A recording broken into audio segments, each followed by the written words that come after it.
किस स्थान पर नाम जपने से अधिक लाभ होता है? कहां बैठकर साधक को नाम जपना चाहिए? क्या जपे गए स्थान का भी प्रभाव होता है? जिस स्थान पर बैठकर साधक नाम जप साधना करता है, क्या स्थान विशेष का लाभ या हानि उसे प्राप्त होती है? जय श्री हरि। पूज्य गुरुदेव के चरणों में बारंबार प्रणाम। स्थान का मन पर क्या प्रभाव है? क्या नाम जापकों को नाम जप करते समय स्थान का ध्यान रखना चाहिए? कहा गया, भाय कुभाय अनक आलस हूं, नाम जपत मंगल दिशि दशहूं। किसी भी अवस्था में किसी भी भाव से नाम जपने पर सार्थकता है, तो स्थान का क्या महत्व है? क्यों स्थान विशेष पर, समय विशेष पर नाम जपने को गुरु द्वारा आज्ञा प्रदान की जाती है? आइए मानस की एक कथा को श्रवण करते हैं और आप और मैं जानते हैं कि स्थान की क्या महिमा है, किस जगह पर नाम जपना अधिक सार्थक है, अधिक फल प्रदान करने वाला है, अधिक लाभ देने वाला है। एक बार श्री राम, लखन और जानकी जी वनवास के समय एक क्षेत्र में प्रवेश करते हैं। बिल्कुल छोटी सी पगडंडी, ये ऐसी भूमि जिसमें आने के बाद भगवान को समर्पित चित्त वाले लखन जी के मन में भी कुभाव उत्पन्न हो गया। लक्ष्मण जी के मन में विचार आया कि कैकेयी ने राम को वनवास दिया, मुझे नहीं। मुझे वन में भटकने की क्या आवश्यकता? मैं राजा का पुत्र हूं, मैं राजमहल में रहकर सुख क्यों नहीं भोगूं? मैं भाई के पीछे पीछे चलता हूं, परंतु बड़े भाई का मुझ पर प्रेम नहीं। भाभी बैठी रहती है, सारा काम तो मुझे करना है। इन लोगों का मेरे पर तनिक प्रेम नहीं। इन्होंने किसी दिन पूछा नहीं कि लक्ष्मण तुमने भोजन किया या नहीं, तुमने निद्रा ली या नहीं। इनके पीछे वन में भटकने की क्या आवश्यकता? ऐसे ऐसे कुविचार लक्ष्मण जी के हृदय में आने लगे। लक्ष्मण जी के मन में श्री सीताराम के प्रति ऐसा कुभाव आया। श्री राम जी तो प्रभु हैं, परमात्मा हैं। उन्होंने लक्ष्मण जी के हृदय के भाव को जान लिया कि आज लक्ष्मण के चित्त का भाव बिगड़ा हुआ है। श्री राम जी ने लक्ष्मण जी को आज्ञा दी, लखन इस क्षेत्र की थोड़ी सी मिट्टी ले लो। लक्ष्मण जी ने थोड़ी सी मिट्टी उठाई, पोटली में रख ली। ये मिट्टी जब जब लखन जी के पास होती, तब तब लखन जी के मन में बुरे विचार आते। श्री राम जी की सेवा की आवश्यकता उन्हें महसूस नहीं होती। घर लौट जाऊं, अयोध्या चला जाऊं, पत्नी अकेली है, मैं भी सुख भोगूं, राम जी के पीछे पीछे क्यों भटकूं? नाना प्रकार के कुतर्क उनके हृदय में आने लगते। लखन लाल जी स्नान करते समय पोटली को दूर रख देते। स्नान करते ही मन पवित्र हो जाता। उस समय उनके मन में विचार आता, श्री सीताराम प्रत्यक्ष परमात्मा तत्व है, इनकी सेवा का लाभ मुझे मिला, मेरा जीवन धन्य हो गया। मुझे संसार का कोई सुख नहीं भोगना, मुझे अपना जीवन सफल करना है। और जैसे ही नहा धोकर उस मिट्टी की पोटली को पुनः छूते लखन लाल जी के हृदय में पुनः वैसे ही कुतर्क, कुविचार, कुप्रभाव जागृत हो जाता। मिट्टी को छोड़ देते, मन पवित्र हो जाता। 3-4 दिन तक ऐसा ही होता रहा। लखन लाल जी परेशान से हो गए और राम जी के पास जाकर बोलते हैं, भैया ऐसा क्यों हो रहा है? लक्ष्मण जी ने राम जी से ऐसे होने का कारण जानना चाहा। राम जी ने कहा, लखन इसमें तेरा कोई दोष नहीं। लखन लाल जी अपने मन में आ रहे कुविचारों को, कुप्रभावों को देख देख कर रोने लगे, प्रभु से क्षमा याचना करने लगे। प्रभु ने लखन जी को उठाया, हृदय से लगाया और कहने लगे, इसमें तेरा कोई दोष नहीं। ये मिट्टी तुम फेंक दो। जिस भूमि में जैसी प्रवृत्ति होती है, उसके परमाणु, उस भूमि का वातावरण जीव को प्रभावित करता है। इस क्षेत्र में पहले सुनंद और उपसुंद नाम के 2 राक्षस रहते थे। श्री राम जी ने सुंद और उपसुंद की समस्त कथा सुनाना अपने भाई को प्रारंभ किया।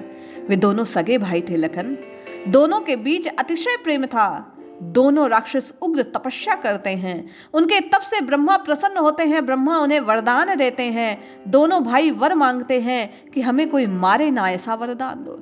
ब्रह्मा जी ने कहा, जिसका जन्म हुआ है उसकी मृत्यु अवश्य होगी, तुम मरने के अलावा कुछ और मांग लो। दोनों भाइयों के बीच अतिशय प्रेम था। इस कारण दोनों भाइयों ने विचार किया कि हम में विरोध होना नहीं, वैर होना नहीं, किसी दिन हम एक दूसरे को मारने वाले नहीं। इसलिए क्यों ना ब्रह्मा जी से वरदान मांग ले कि हम ही एक दूसरे को मार पाए, अन्य कोई हमें मारने वाला ना हो। ब्रह्मा जी ने उन दोनों की मांग को पूरा होने का आशीर्वाद दे दिया। दोनों भाइयों के बीच झगड़ा होना नहीं, मरना नहीं, इस बात को जानकर वे बड़े आनंदित हुए। ब्रह्मा से वर प्राप्त कर लिया था। तप के प्रभाव से दोनों राक्षसों की शक्ति बड़ी बढ़ गई। शक्ति का दुरुपयोग करे वही राक्षस, शक्ति का सदुपयोग करे वही तो देवता है। लखनलाल जी को बतलाते हुए राम जी कह रहे हैं कि उन राक्षस विचार करने की शक्ति से हीन प्रभु की शक्ति का दुरुपयोग करने वाले, पवित्र विचारों के स्थान पर नाना प्रकार के कुविचारों को हृदय में लेने वाले, वे नित्य निरंतर दोनों राक्षस भाई सुंदर उपसुंद की शक्ति बढ़ने लगे। देवताओं को त्रास देने लगे। इंद्रातिक देवता उनसे भय खाने लगे। देवता ब्रह्मा जी के पास गए। ब्रह्मा जी ने कहा उनको वरदान है, किसी से वो मरने वाले नहीं हैं, कोई उन्हें मार सकता नहीं।